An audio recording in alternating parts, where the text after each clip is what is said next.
Octutativa. Olá, eu sou a Jéssica, engenheira civil, paulista, formada pelo Instituto Mauá de Tecnologia. Sou estudante de mestrado de inovação na construção civil pela Escola Politécnica da USP e sou coordenadora da área de pesquisa e desenvolvimento da construtora Tenda, que é uma construtora focada em programas de interesse social, habitações populares, e atuo como diretora do Instituto Brasileiro do Concreto. Que legal, um prazer, Jéssica, estar aqui com você, conversando. Prazer é meu, Rui. Esse aqui é o Oxitocina Podcast, um podcast pequenininho ainda, mas que tá bem legal, eu tô achando, né? E é um podcast que essa temporada a gente vai falar de educação. Bora falar de educação? Vamos, com certeza, adoro esse tema. Então, Jéssica, ó, eu te conheço, e eu já falei isso em outros momentos ao vivo pra plateia, né? Que provavelmente em algum momento que você me convidou para participar de alguma coisa, do Ibracon, né? Uhum. Eu falei assim, eu te conheci, você é estudante de graduação, né? Tipo, numa situação bem de estudante de graduação. Uma plateia, gritando, grito de guerra, né? Testando lá nossas peças de concreto. E foi muito legal esse momento. E como vários outros jovens eu conheci dessa forma, conheço até hoje, né? E aí, naturalmente, na vida, daqui a pouco você tá na Tenda, daqui a pouco você tá na Escola Politécnica da USP, que é o mesmo local onde eu me super especializei, na área de materiais. Daqui a pouco você tá no Ibracon, onde Começou, né? é onde tudo começou ali com uma aluna, daqui a pouco você está tomando as decisões, criando coisas. É um script, né? Que muitos jovens têm muita vontade, né, de ter um caminho assim e não sabe como, sabe? Você acha que tipo foi muito rápido ou foi natural ou quer falar sobre tipo como foi essa sua trajetória até o que você está fazendo hoje? Certo. Eu vejo como foi muito rápido. Eu não esperava que fosse da maneira que foi, assim. Eu tenho 2 anos e meio de formada. Hoje, você vê, é rápido, né? Olhar tudo que aconteceu nesses 2 anos e meio. Tendo 1 ano de pandemia no meio, você para e pensa e fala, nossa, realmente é muita coisa.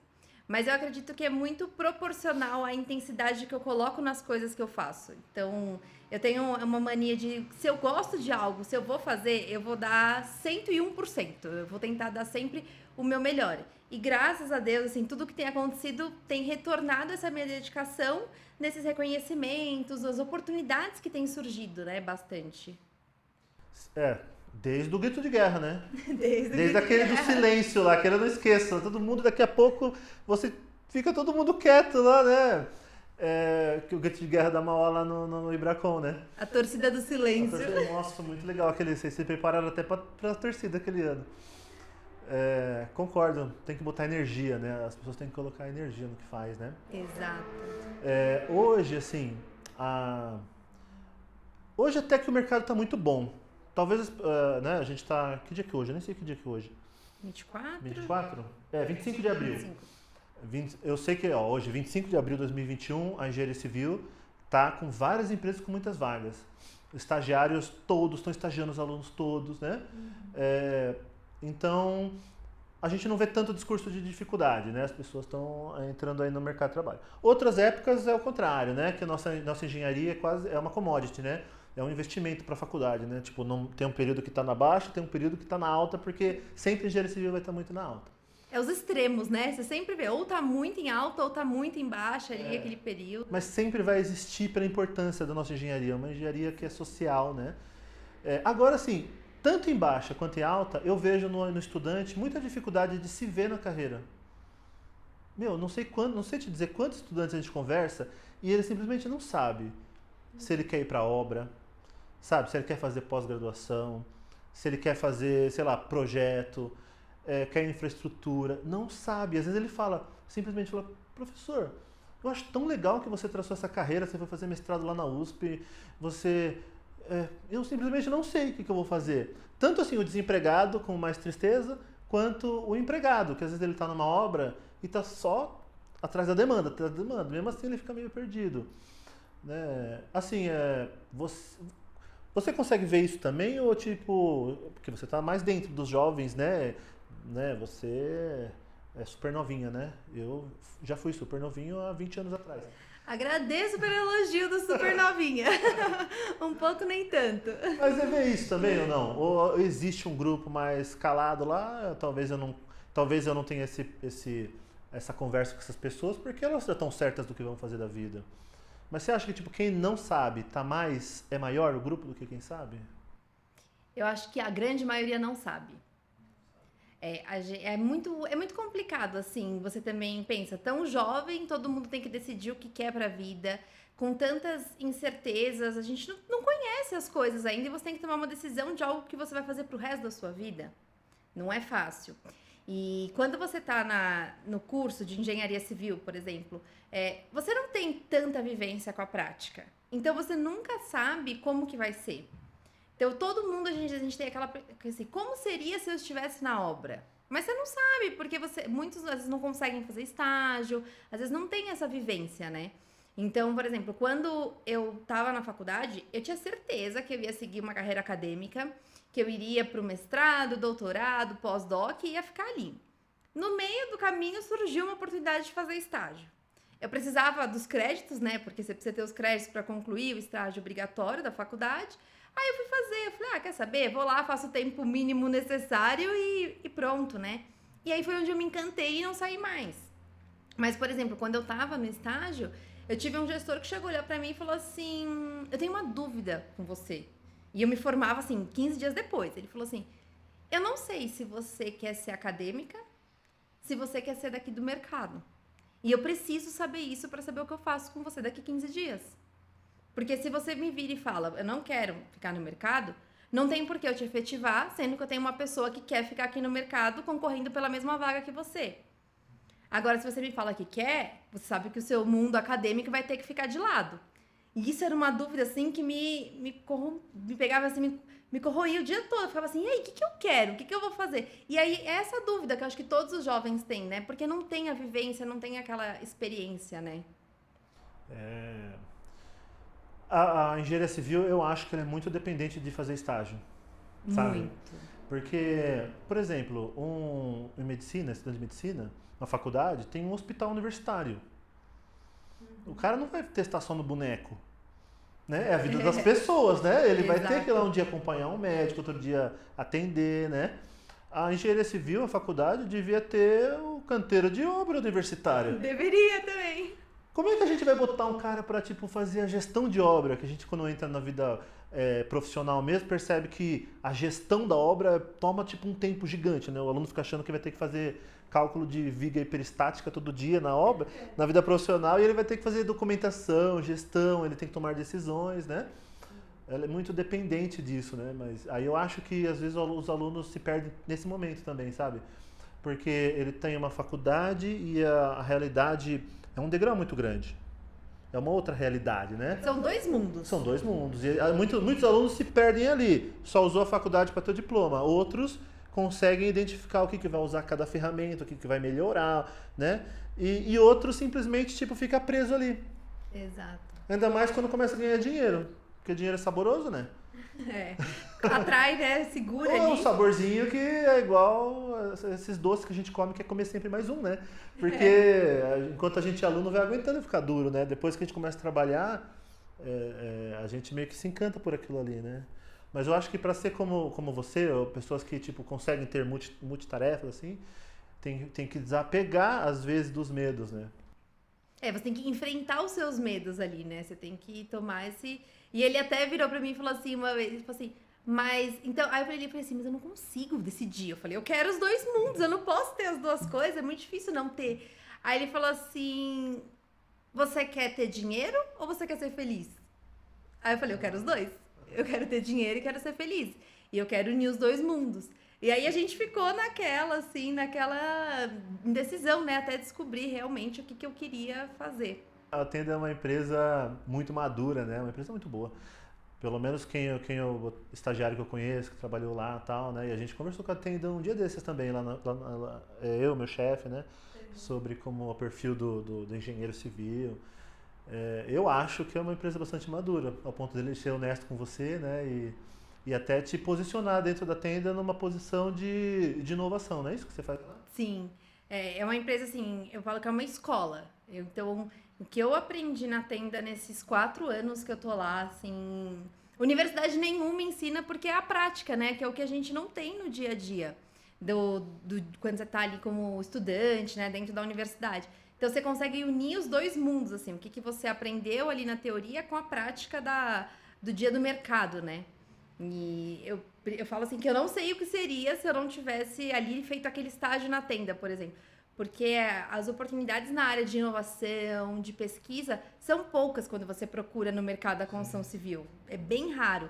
E assim, eu consegui entrar numa época até de estágio ainda, né? Então eu consegui fazer realmente começar a minha carreira dentro da área já de inovação, que era o que eu gostava, né? Que eu nem sabia que gostava e que agora eu sei que eu gosto. Então, aí que tá o meio do caminho que pouca gente vai conseguir entrar, que é o que você conseguiu. Não consegue fazer inovação sem conhecimento técnico mais aprofundado. Por isso que tem que fazer a pós-graduação, sabe? E como fazer inovação também, só um acadêmico que fica só no meio dos livros, cheio de ácaro e não sabe o que está acontecendo na obra. É muito difícil, então essa posição ela é privilegiada, né? E eu brinco que o mais difícil da inovação não é você fazer inovação, não é você desenvolver algo novo, é você escalonar e fazer isso com que isso se perpetue dentro de um canteiro de obra e que todo mundo compre aquela ideia e faça a inovação sair do papel.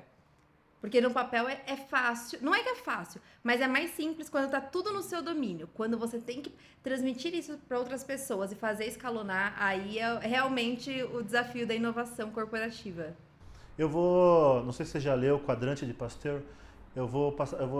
Depois eu te mostro direitinho. É um livro para quem está nessa posição que você está.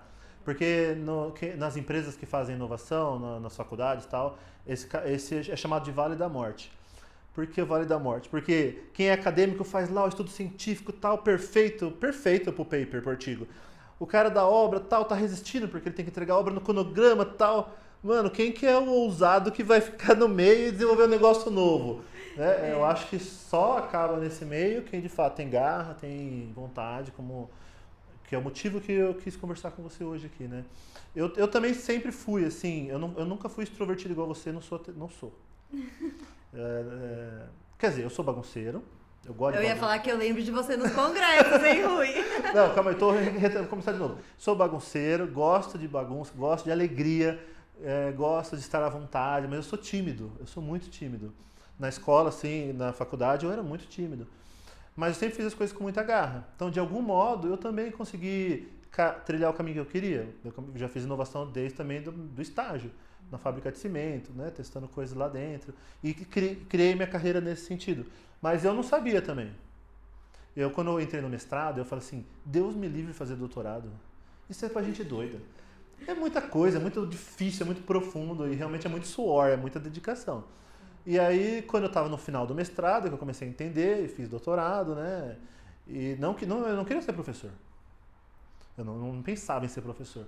Eu queria atuar assim como você atua, em empresas de materiais de construção, né? Desenvolvendo. Eu sempre admiro até hoje, né? Por isso que as pessoas que eu conheço são as mesmas que você conhece do congresso, que vão divulgar, testar as marcas deles lá e tal. Eu gosto muito disso, né? Agora aí eu percebi que dentro da universidade eu consigo fazer isso. E aí quando eu comecei a dar aula, eu gosto de dar aula, né? Aí me alimentou da aula, estar lá com os alunos. Mas todo esse caminho precisa de muita garra.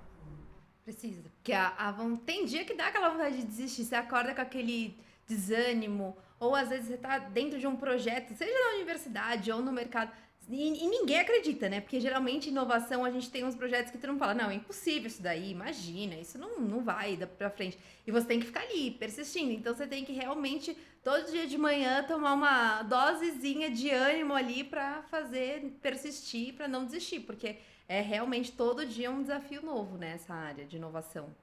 Agora sim, muita gente, né? Eu conheço muita gente que atua assim, né? Porque lá parece muito que eu fico fazendo muita propaganda pelos lugares que eu passei, mas eu adoro os lugares que eu passei, né? Lá na USP tem muita gente, gera muita gente boa, né? Você tá lá dentro, você vê quanta gente boa tem lá, né? Agora também tem muita gente boa que eu percebo que simplesmente trabalha muito, muitas horas, muitas madrugadas e tal. Eu já fiz isso e é um equilíbrio eterno, é uma briga eterna por equilíbrio. Hoje, por exemplo, você tá trabalhando nessa vibe, tipo, invade madrugada, sábado ou domingo, algum desses dias, né? Tem que rolar um trabalho. Como é que tá? Então, eu sou meio um pouco workaholic, né? Assim, eu gosto muito do que eu faço, então às vezes eu tô em casa assim assistindo um filme, aí me vem uma ideia de algo que eu posso aplicar, seja no mestrado, em algo que eu tô fazendo na minha pesquisa, seja na tenda ou seja no Ibracon, né, que a gente tá tendo que se revolucionar todos os dias. Aí eu paro e vou trabalhar, não importa a hora que for, porque eu gosto. Eu não trabalho porque, nossa, eu sou obrigada a fazer aquilo no final de semana. Não, eu trabalho porque eu gosto de fazer aquilo. Então, eu não tenho meio que hora, sabe? Eu falo que eu vivo 24 horas nesse looping, mas eu consigo separar. Não, agora é o momento que eu vou sair com a minha família, eu vou sair com os meus amigos, é aquele meu momento. Mas também não tem problema nenhum se eu tiver que passar o final de semana inteiro trabalhando, fazendo aquilo, porque eu faço realmente porque eu gosto. Não é por uma obrigação ali, graças a Deus. Sim, então, eu converso, quase eu sei as respostas de todo mundo. Porque a gente via isso no congresso, né? A gente trabalhava, a gente ia pra festa, a gente, né, fica amigo de quem vai lá, né? Porque a gente consegue viver mesmo plenamente. Onde eu tenho as ideias aqui, ó. Toda vez que quando eu relaxo muito, né, é o tal do ócio. O ócio é importante às vezes, né? Sim. Quando eu relaxo muito, eu tenho ideias assim também. E o home office, pra mim, eu tô gostando. É ruim só, tipo, se ficar muito, né? Que aí não vê as pessoas. Eu tô gostando porque, por exemplo, terça-feira eu dou aula às 7h20 da manhã, a turma toda tá lá, eu já fico trabalhando até umas 11, já fiz muita coisa. Aí quando vai dar 11, eu faço um lanche e vou andar de bicicleta. Não dá pra fazer isso lá na faculdade? Não. Então eu tô lá, falo assim, chefe, daqui a pouco eu volto, hein? Aí venho, dou um rolê de bike e volto 2 da tarde, né? Como eu tenho aula até 7 da noite na terça, né? Eu tenho esse intervalo, eu faço essas coisas. Né? E também funciona assim, parecido com você. Quando eu tava pra defender minha tese, nossa, aí era 100% trabalho, né? Assim, pra acabar a tese. Aí eu trabalhava, eu não sabia que horas eram. É porque todo mundo acha que escrever é fácil, mas só quem senta pra escrever vê que como é difícil escrever um parágrafo ali. Meu Deus, é difícil. O primeiro é o mais difícil. Né? Quando sai a estrutura, sai o primeiro, depois vai, mas é difícil as coisas estarem boas, né? Uhum. Aí eu ficava trabalhando, daqui a pouco eu percebi que horas são. Era 4 da manhã, minha namorada tava dormindo, aí eu ia comer alguma coisa. Aí quando eu ia dormir, ela tava levantando para ir trabalhar, que ela trabalhava na Intersemente. Aí eu acordava, daqui a pouco dava também, tava muito cansado de ir pra academia. Eu ainda conseguia fazer um monte de coisa, mas tipo, era 100% trabalhando e depois as brechas, né? Fazendo as coisas que eu gosto, né? Sim. Eu falo isso assim, porque isso é um dos pontos que envolve garra, mas não é só garra, você falou que você gosta do que você faz. Então não fica penoso, porque se é uma coisa que não gosta, é igual sapato apertado, né? Fica ali, você faz sem aquele ânimo, né? Sem aquela vontade de estar ali fazendo, colocar mesmo amor, né, no que você tá fazendo. Você fica esperando às 5 da tarde pra ir embora. Para de trabalhar 4h30 só. Quantas empresas eu já vi a galera do lado do cartão de ponto? Só esperando. Todo mundo já viu isso. Só esperando, aí tchuc, tchuc, tchuc, tchuc, vum. Né? Tem que ter... Então, mas o que eu ia dizer não é... Como, por exemplo, eu sou professor. Como, por exemplo, é muito difícil a gente mostrar para o jovem esse caminho. Sabe? Será que não é papel do professor? Será que devia ter um psicólogo na faculdade? Será que deveria ter tipo um mentor de carreira? Porque isso está muito além, o que você falou, está muito além de conhecimento técnico. Muito. Sabe? Você identificar o que você quer fazer da vida, botar energia na coisa certa. Olha quantas distrações. Tem o que você acabou de falar, tem a vida, tem que viver como distração. Tem as obrigações para ganhar o salário. Tem a energia da juventude, porque é da hora ir para as festas. Sim. A gente, né? Eu só ia até o primeiro turno das festas de Ibracon, né? Eu também, só até o primeiro turno. Aí, mas eu já chegava no outro dia acabado, que tinha dormido lá 5 horas. E tinha os meus alunos que iam direto. É legal tudo, mas estava todo mundo lá com responsabilidade na hora de ter responsabilidade. Hoje a gente se encontrava no café, né? A gente chegando, os professores acordando. Nossa, o café era um bom indicador. Mas o que eu quis dizer assim, tem muita distração. Tem muita distração. E como que um professor... E tudo é importante. Como que você acha que, tipo... Como você me daria a dica, do seu ponto de vista, que um jeito que a gente consegue motivar o jovem que está se formando para ele conseguir ter esse foco? Eu vejo, que nem você comentou do exemplo do Congresso. O Congresso, para mim, é o maior exemplo de um período rápido de amadurecimento de um jovem. Porque é isso que a gente vê. Dentro do Congresso, todo mundo quanto se dedica para fazer algo, para estar ali. O quanto estuda, o quanto pratica. E dentro ali, a gente está aprendendo, está se desenvolvendo, fazendo algo que para mim é uma das coisas mais importantes de quando a gente está se formando, que é o networking. Que isso a gente leva para o resto da vida e, assim, vai te ajudar muito. Tem até um rapaz que eu conheço que ele sempre fala assim, networking contrata mais que currículo, então não adianta nada, às vezes, você ter aquele currículo gigantesco, se você não tiver também um bom networking, que isso te ajuda muito. E eu vejo que o Congresso, ele faz isso, e a questão é que você tá ali se divertindo também, socializando. Então eu acho que falta um pouco o jovem ter contato com esse mundo, com vários desafios no mesmo local. Então, o desafio dele tem que aprender a se socializar, porque a gente às vezes perde um pouco esse jeito de socializar dentro da faculdade, a gente fica tanto tempo ali sentado, estudando, focado, que você acaba deixando isso de lado, e aliar a prática, né, com a realidade. Então, assim, a prática com a teoria, né? Então, o jovem falta um pouco isso, e o que eu sentia falta, de sentir realmente como era o mercado na universidade. Então você não tem muito contato. Por que não trazer mais as empresas para dentro ali da universidade, deixar mais próximo? Eu lembro que eu tive uma disciplina com a Heloísa, depois a colega também, né, amiga, que era assim, de materiais de construção. E no último bimestre, nós tínhamos contato com cada semana de aula, era uma pessoa de uma empresa que vinha contar um pouco sobre o material que ela desenvolvia ali. Eram as aulas mais interessantes que você não via. Ninguém faltar na aula, ninguém conversar, ninguém mexer no celular. Você não vê jovem mexendo no celular durante a aula, é raridade. Mas por quê? Porque era algo novo, algo que você via que realmente você ia aplicar. E isso é muito pouco, porque pensa, dos 5 anos de faculdade que eu tive, dois meses tiveram isso. Por que isso não ter mais, né? Mais rotineiramente? Então, eu acho que falta um pouco mais de unir os dois mundos, que eu acho que é o que vai motivar muito o pessoal. Então, mas você falou uma coisa, por exemplo, de networking. Isso é uma inteligência interpessoal que você tem. Sim. Mas, tipo, você tinha consciência ou foi acontecendo? Foi muito natural, assim, eu nunca planejei em fazer meu networking, nada disso. Só que hoje eu vejo que foi a coisa mais importante que eu fiz durante a faculdade, foi o meu networking. Porque é um investimento que você faz mesmo. Ir para um congresso, ir para um evento, uma feira, não é barato. A gente sabe que ainda mais para o jovem na época de faculdade, não é. Mas eu sei quantas coisas eu tive que abrir mão, vamos dizer, de festas às vezes, uma balada, uma viagem super diferente com os amigos. Mas eu investia naquilo para ir para o congresso, que era legal também. É uma viagem, não deixa de ser. A gente conhece gente nova, locais novos. Só que você está investindo no seu networking. Então, isso que eu acho mais bacana, né? E eu brinco muito, assim, com o pessoal que eu tenho mais amizade, né, assim, da época do Ibracon. Eu falo, gente, olha isso. Quando que eu imaginei que eu ia... O primeiro congresso que eu fui foi em 2015, lá em Bonito, no Mato Grosso, onde a gente se conheceu. Eu olhava ali e ficava assim, professor Paulo Helene, os Timmermans, né? Você olha aquilo e você fala, meu Deus, né? Eles são referência, o Tutiquian. E aí hoje eu abro meu WhatsApp, eu tenho eles ali no contato, e você fala assim, como isso aconteceu, né? Vamos dizer, tão rapidamente.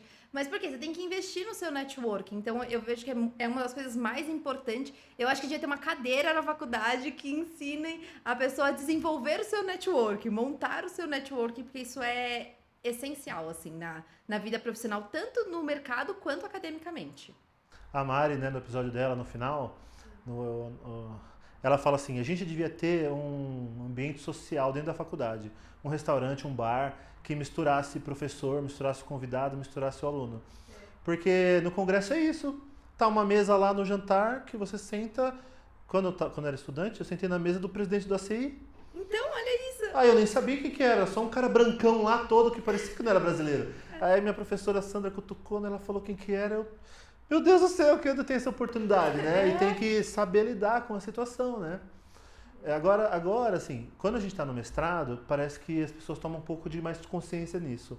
Que o mestrado, ainda mais em centros importantes como é a USP, ele, nossa, é o filé mignon, o suprassumo, tá ali, entendeu?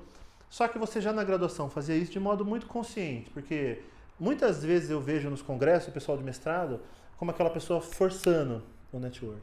E você não, você nunca, sempre eu achei muito natural toda a relação que eu tenho com você desde bonito sempre foi muito natural. Mesmo sendo a maior rivalidade entre os estudantes, né? E foi, tipo, sempre muito, não foi nada forçado para acontecer, né? Foi acontecendo naturalmente, né? Ali, aquela brincadeira que virou algo tão bom, né? Que hoje, por exemplo, no final a gente até... Final que eu digo porque eu parei de participar como estudante, né? Mas a gente via que antes tinha aquela rivalidade gigantesca entre Fê e Mauá. E aí depois, no final, continuava, mas era assim, entre Fê e Mauá. Não vai ninguém falar mal da Mauá perto da Fê e ninguém falar mal da Fê perto da Mauá. Nossa, era muito maduro, eu nem sei como era.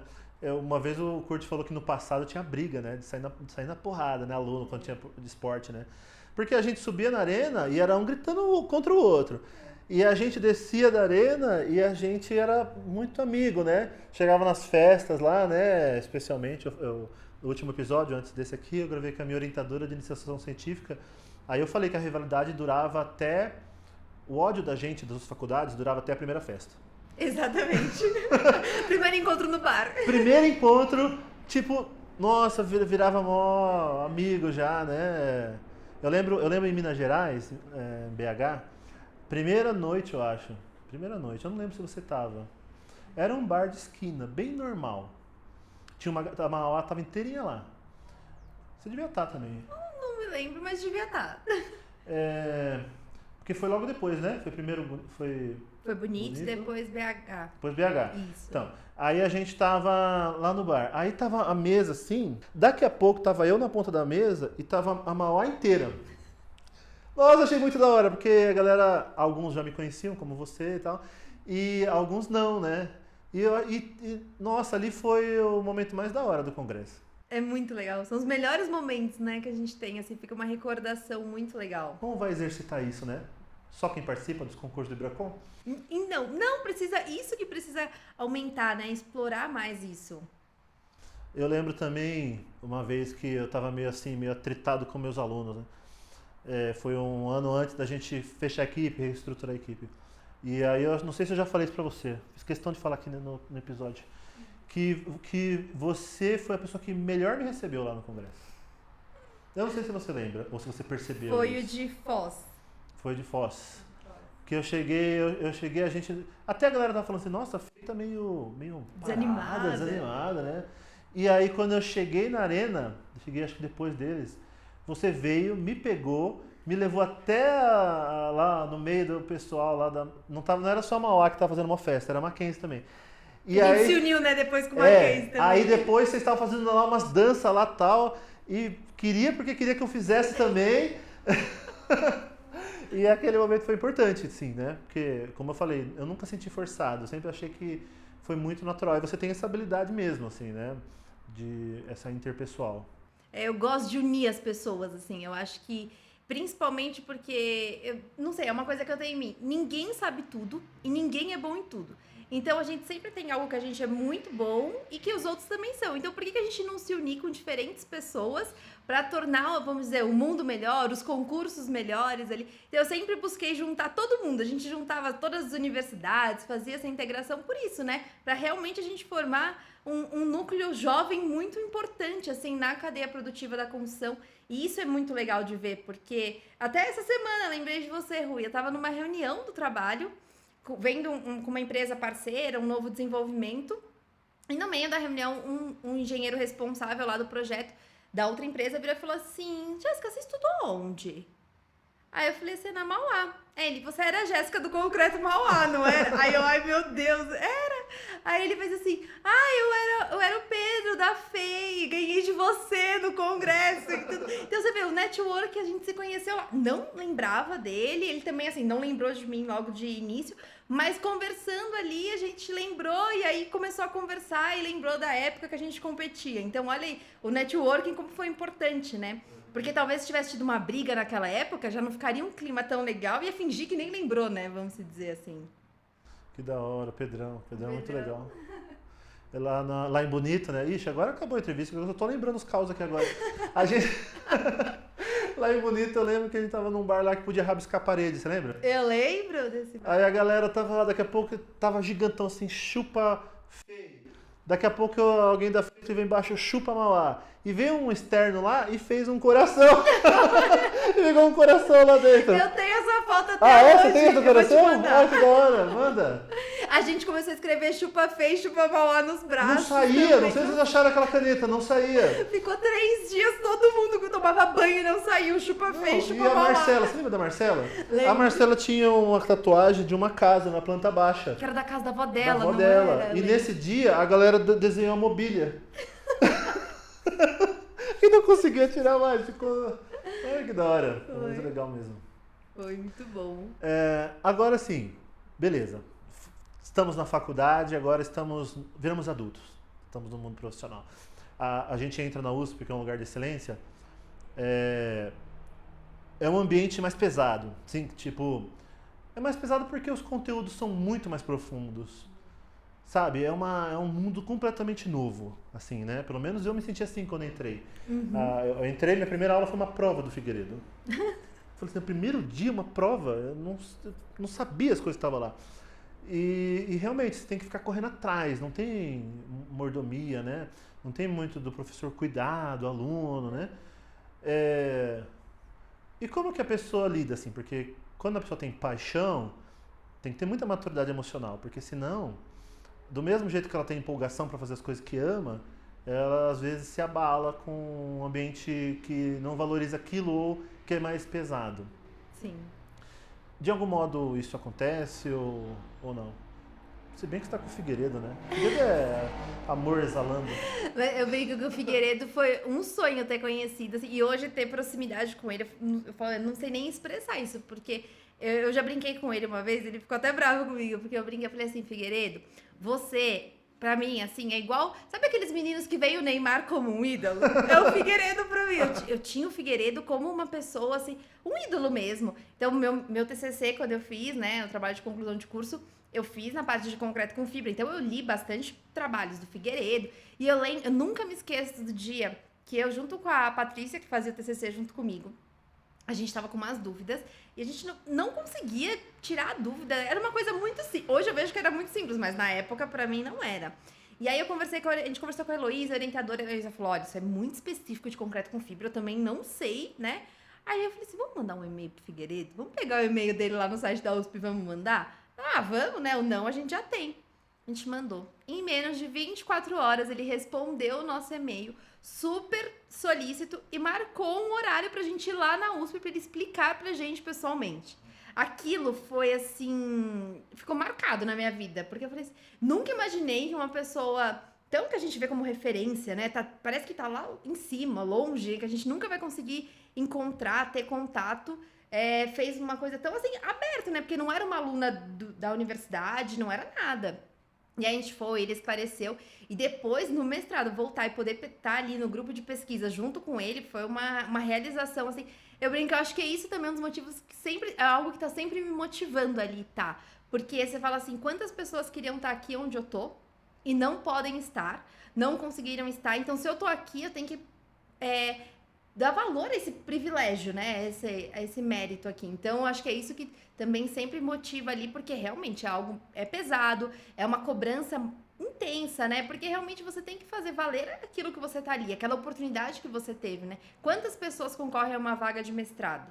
Quanto custa um mestrado particular?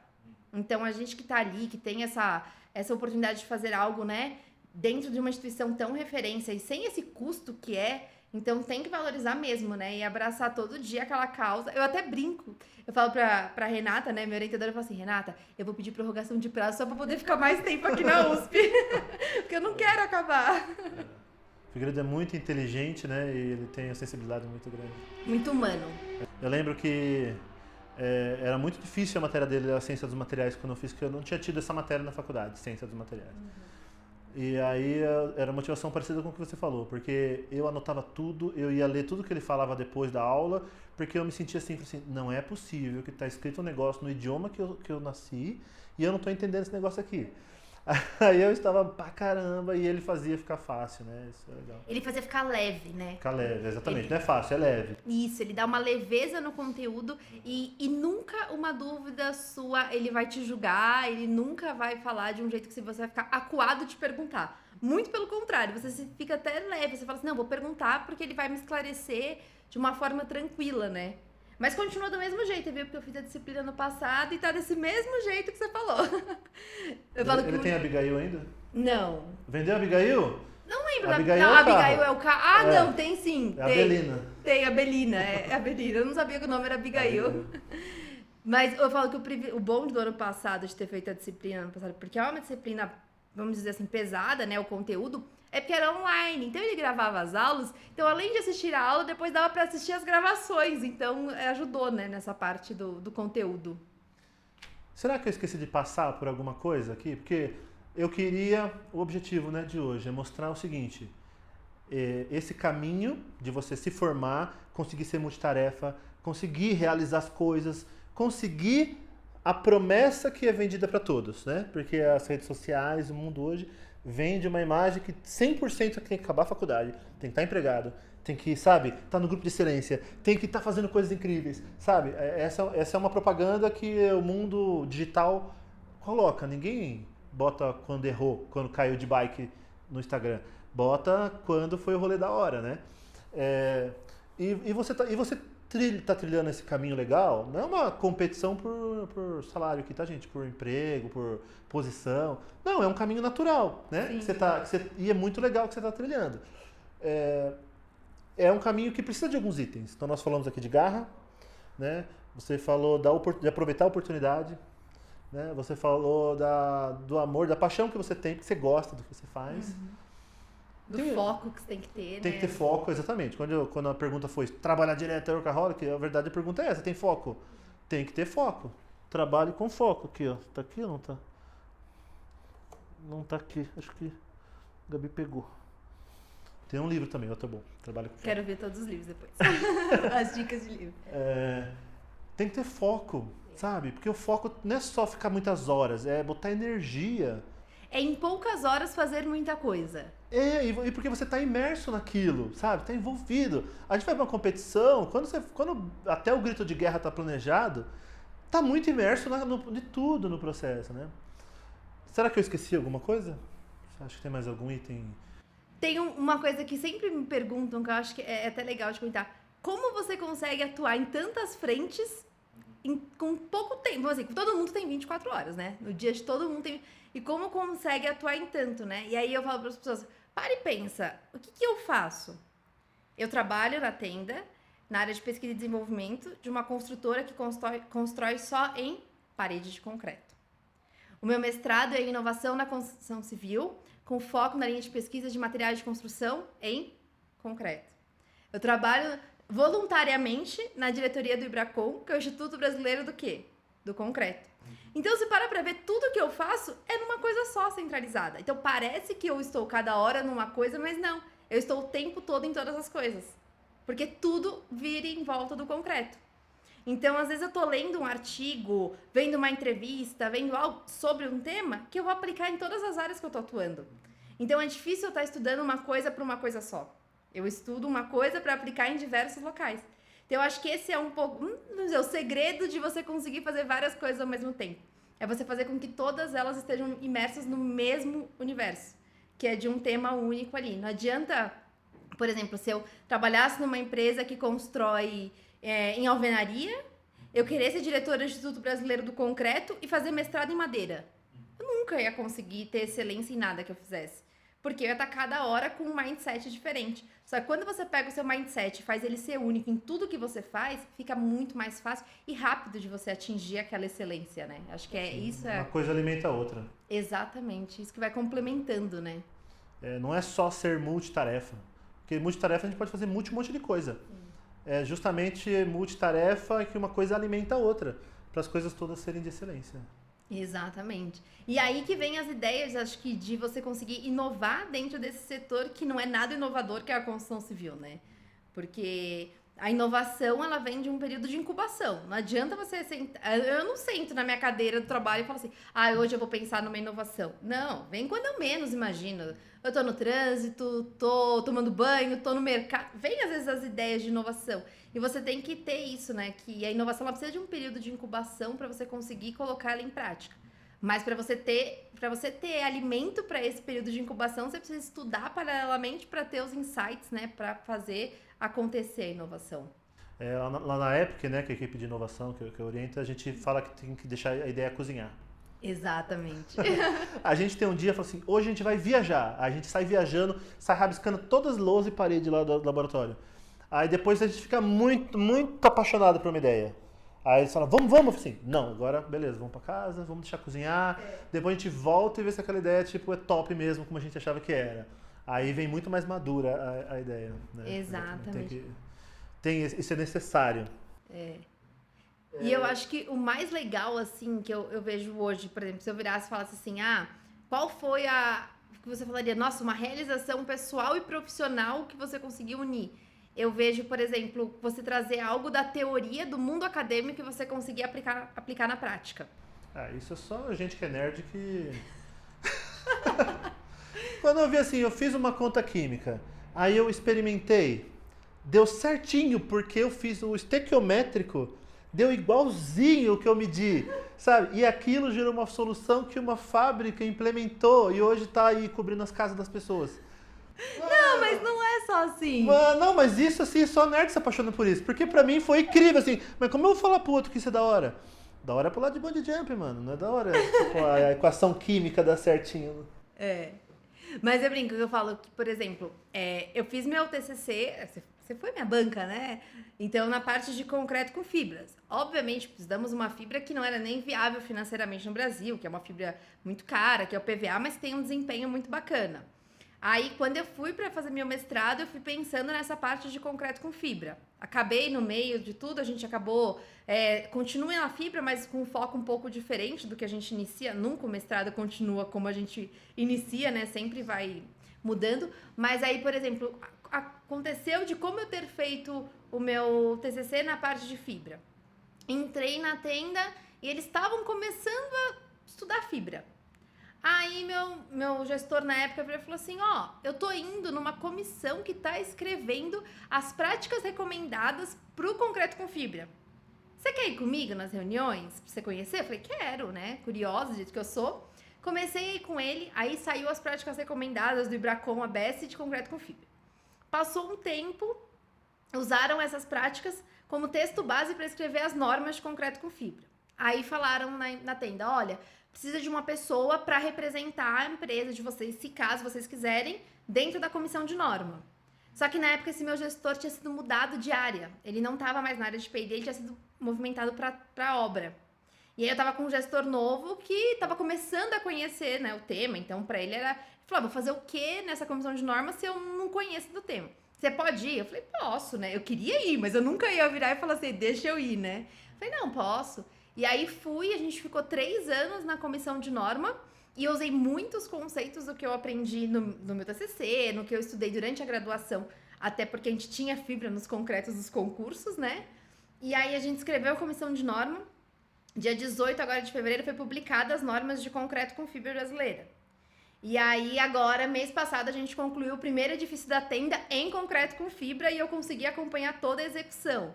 Então eu falo que acho que é uma das maiores realizações é você trazer algo do seu mundo acadêmico ali, algo que você achava que só via no papel e você vê saindo do papel, né? Eu falo que essa é a maior realização de quem trabalha com inovação, com P&D.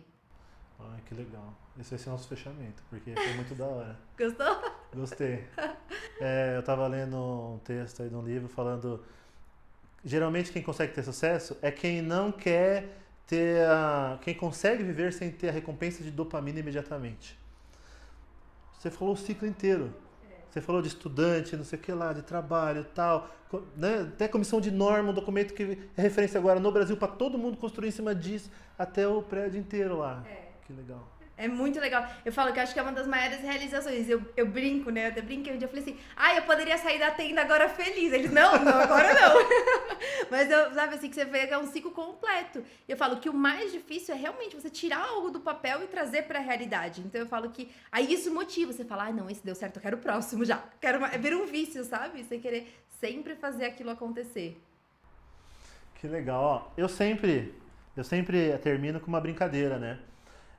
A brincadeira é a gente tentar criar uma condição ideal para alguma coisa.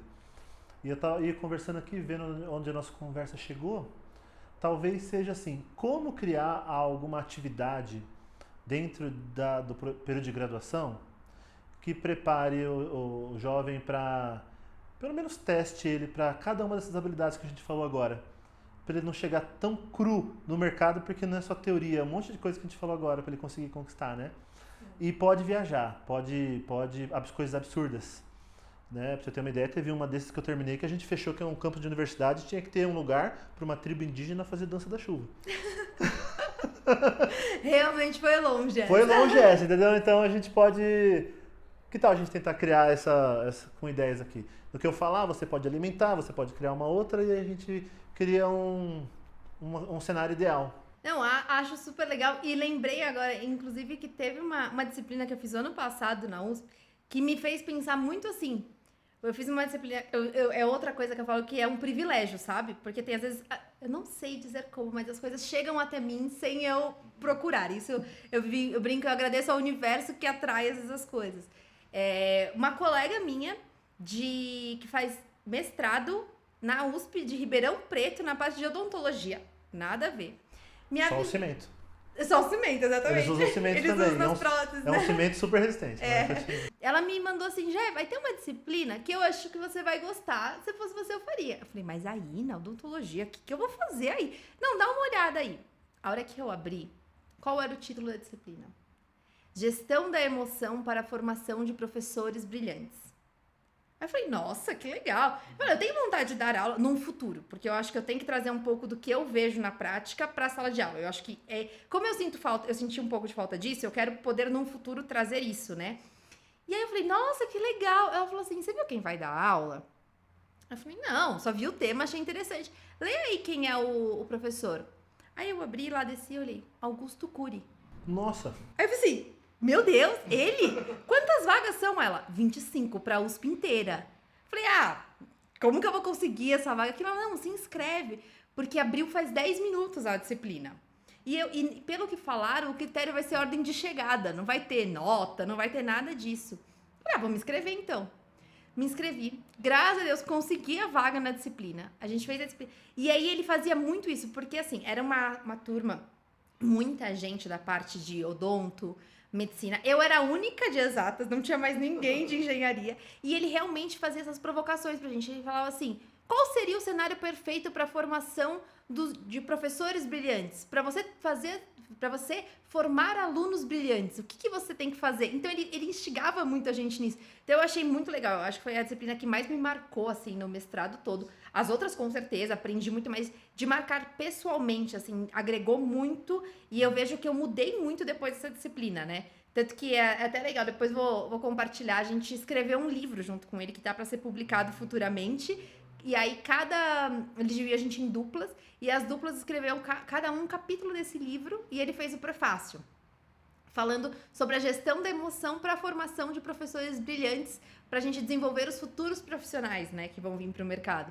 Então, é legal de pensar um pouco fora, igual você está propondo, porque a gente fez muito isso e foi muito legal. Então, eu gosto bastante dessa Hoje você ideia. vai ser a única, então, já preparada para fazer essa brincadeira. Não. Mas eu gosto da brincadeira, acho que é legal. Você quer que eu comece ou você começa? Não, pode começar. Ai, Deus, e agora? O que eu vou pensar? Então eu vou começar já roubando meio que a ideia da Mari, né? Eu acho que deveriam haver testes na faculdade, testes em situações reais, assim, sabe? Que não é teste de teoria. É teste do tipo, vamos supor que a equipe concreto quer aprovar verba com a reitoria. Ao invés do professor escrever o projeto, eu acho que o aluno devia escrever e ir lá defender para o reitor. Sabe? Que ele já ia testar, Já está lá, é um processo que vai acontecer, né? De qualquer jeito, é o professor que vai ter que fazer, porque não logo o aluno que está, tipo, emocionalmente lá envolvido, né? Que é quem realmente quer aquilo. É, exatamente, que vai viver, que vai desenvolver, né? Eu acho que podia alguns processos, assim, serem reais que já acontecem e o aluno já fazer, que ele já testa essa habilidade. E por que não hoje a gente vê aí quanto marketing digital está em alta.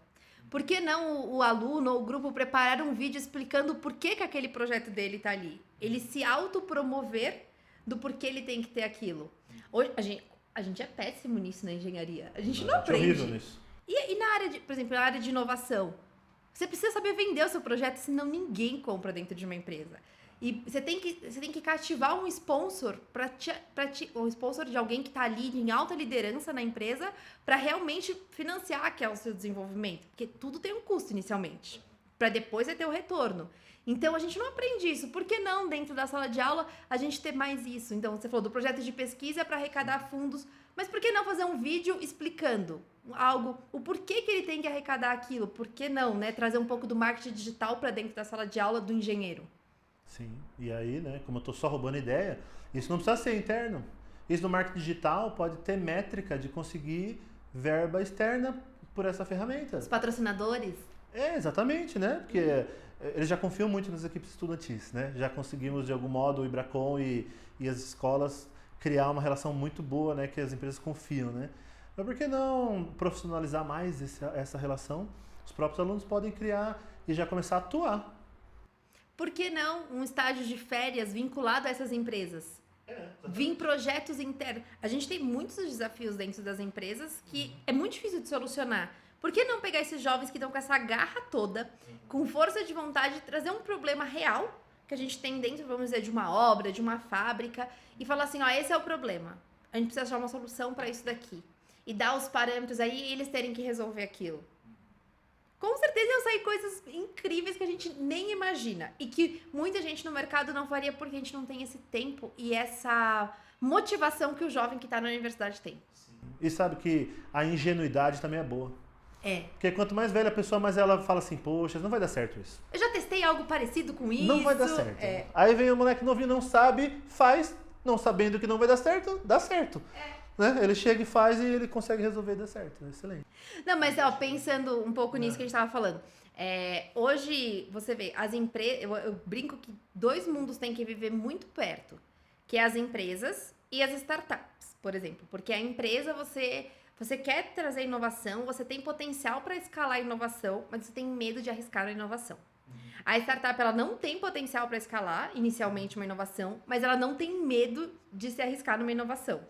Então, você une esses dois mundos, você tem uma inovação. Então, não existe startup sem empresas grandes, mais conservadoras, e não existe uma empresa grande conservadora que queira inovar sem contato com a startup. Então, é a mesma coisa nas universidades. A gente precisa, talvez, fomentar a criação de startups dentro das universidades, do empreendedorismo. Quantas universidades hoje você conhece de engenharia, que tem uma disciplina de inovação, de startup? Não tem, e isso falta, sabe? Que nem quando eu comecei a trabalhar na área de inovação, eu tive que fazer cursos para aprender o que é uma inovação, o que é uma inovação corporativa. Você não sabe, você não sai da universidade preparado para isso no mercado. E eu brinco que a inovação não tem que estar só dentro da área de inovação. Ela tem que estar em todas as áreas da empresa.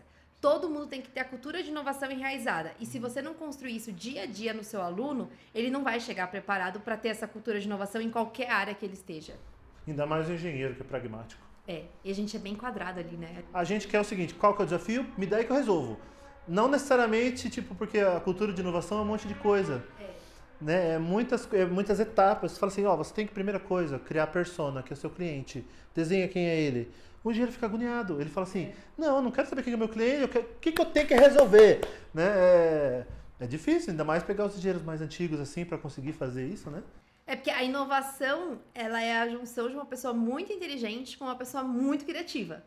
Aí você consegue inovar, porque não adianta também, se não tiver um fundamento, uma teoria, a inovação não se sustenta, né? Então, eu acho que é isso que falta a gente desenvolver dentro da universidade mais, a criatividade. Porque a gente tem muitos alunos muito inteligentes. Não é fácil formar engenharia, mas e a criatividade? Onde fica? O lado criativo, a gente não tem esse desenvolvimento, né? Que acho que é o que falta um pouco.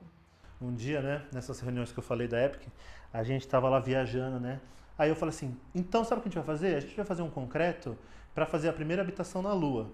Olha onde a gente já tava, pra você ter uma ideia no nível de Da viagem. viagem. Né? Aí os alunos olharam pra mim, eu vi na cara dele que o professor hoje tá muito despirocado. Não deu 2 meses, eu não sabia que existia esse evento. Não deu 2 meses, abriu, um aluno da Epic falou assim, ó professor, um evento da NASA para desenvolver um concreto na Lua. Mentira. Tinha passado a inscrição. Ai, Tinha não passado a inscrição, porque se não acredito. tivesse passado, eu ia falar assim, pronto, vou jogar vocês aí para ver o que a gente Que desenvolve. faz, né? Não tem que ter medo de viajar. Exatamente. Quando eu conversei, mas eu falei pra Sandra, né, minha orientadora de iniciação, eu falei assim, o mundo não tá preparado pra gente louca, que essas pessoas que têm ideias e tal. Aí ele falou assim, não, mas a gente, é justamente aí que a gente vai trilhando o nosso caminho aí de exclusividade. É verdade. Jéssica, gostou? Adorei. Adorei, Bri. Aprendi muito aqui hoje, foi muito gostoso. Eu também gostei, passou super rápido, eu achei, né? Foi.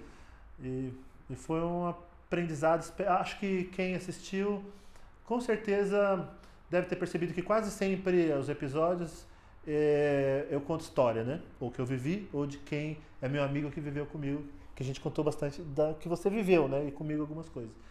Mas por trás de cada uma passagem dessa não é só contar a história. É justamente o que a gente conversou de conteúdo, o que a gente precisa, quais são os fatores que a gente tem que exercitar, botar foco, energia para que as coisas aconteçam.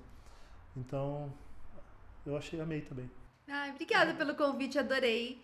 Eu gosto muito de falar sobre esse tema, né, de estudantes, inovação, porque eu gosto muito, né? Eu brinco que se não fosse isso, talvez eu não estaria na engenharia civil hoje, né? Porque eu brinco que o Ibracon mudou minha vida, né? Eu comento, porque realmente mudou, mas a questão de você ter um contato com a prática aliada com a teoria, né? Que é o que falta. Então, o sonho é que nas universidades a gente tenha isso futuramente, né? Tem esses 2 mundos ali caminhando lado a lado. Obrigado. Valeu, gente. Obrigada, gente. Até a próxima.